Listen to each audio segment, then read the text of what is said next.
Hi guys, it's Jamie from Southern Cross Yachting here in Manly, and today I'm going to talk to you about winches and clutches. So the reasons we might use a winch are if you want to tighten a line for any reason. Generally you'll find that you have one winch which will service possibly many different lines. So today I'm going to show you how to load a winch and also safe practice around using a winch, and also we'll move on to how to use a winch handle as well.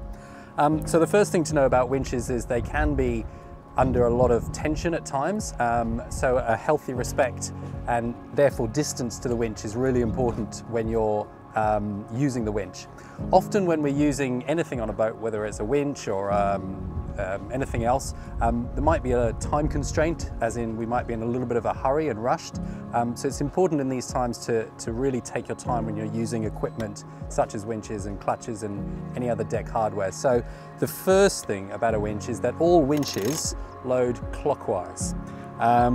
So that means that when you are laying on your line, or loading the winch as it's called, it's important to lay the line or load the line in a clockwise fashion or manner.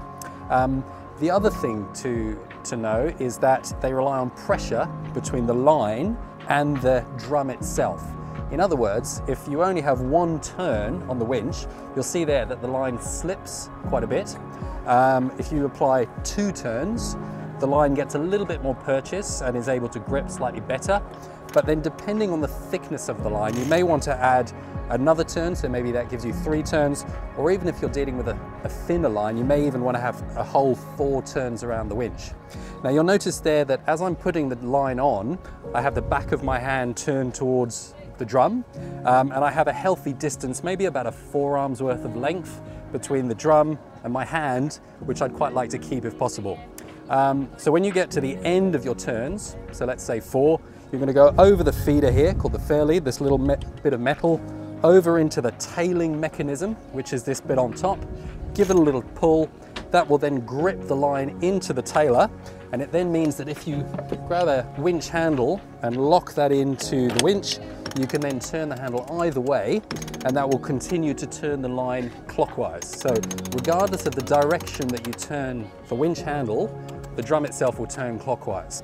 So there's a slow gear and a fast gear depending on how much tension is on the line at the time. Hope that all makes sense. When you finish tightening the line, you can remove the handle and put it back where you found it in its pocket. Now let's say you wanted to now remove the line. So there are a couple of different ways to remove a line. Firstly, if the line is under a lot of tension and you're doing something like a tack or a jibe, you might want to take the line off quite quickly. Again, being really careful to keep your hands and fingers away from the drum itself. So what I might do at this point is keep a healthy distance and literally just take the line off quite quickly, and that line would then disappear onto the other side of the boat if you were doing a tack or a jibe or something like that. We could talk about that later.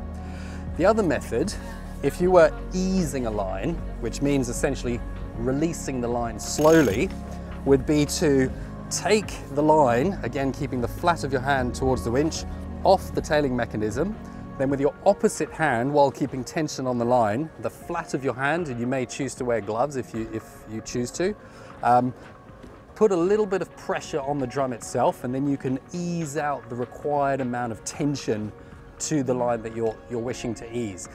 As long as you're applying enough pressure to the line, this means that you'll be able to release as much line as you need to in a very controlled manner. And that's what you would do when you're kind of trimming sails, which we'll talk about another time.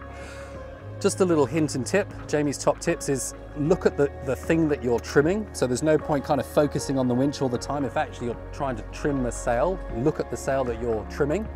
Also in terms of your position around the boat, when the boat is moving at sea, it may be rocking backwards and forwards or around quite a bit.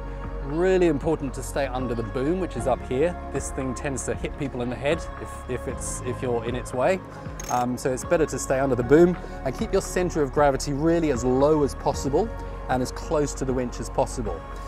In other words, to give you an example, if you were winching here, what you wouldn't want to do, so this would be bad etiquette, is kind of sitting back, kind of with one hand winching and just kind of hoping you get it right.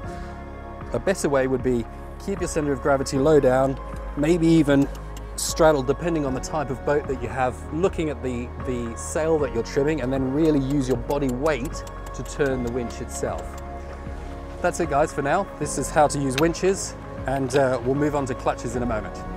Okay, so the next thing I'm going to show you is how to use clutches. On some boats, such as racing yachts, they may be called piano keys, but we call them clutches on smaller yachts. The great thing about clutches is that they allow multiple lines to be used by one winch. And this happens by enabling us to lock a line and then move on to a different line if we needed to use the winch for a different line. They're also like a little bit like a one-way switch, in that they will allow the line to go towards the winch, but then when the line tries to go back in the opposite direction, it will lock, given that there are teeth inside the clutch. So a little bit about safe usage. Well, firstly, sometimes these lines can be under quite a lot of pressure.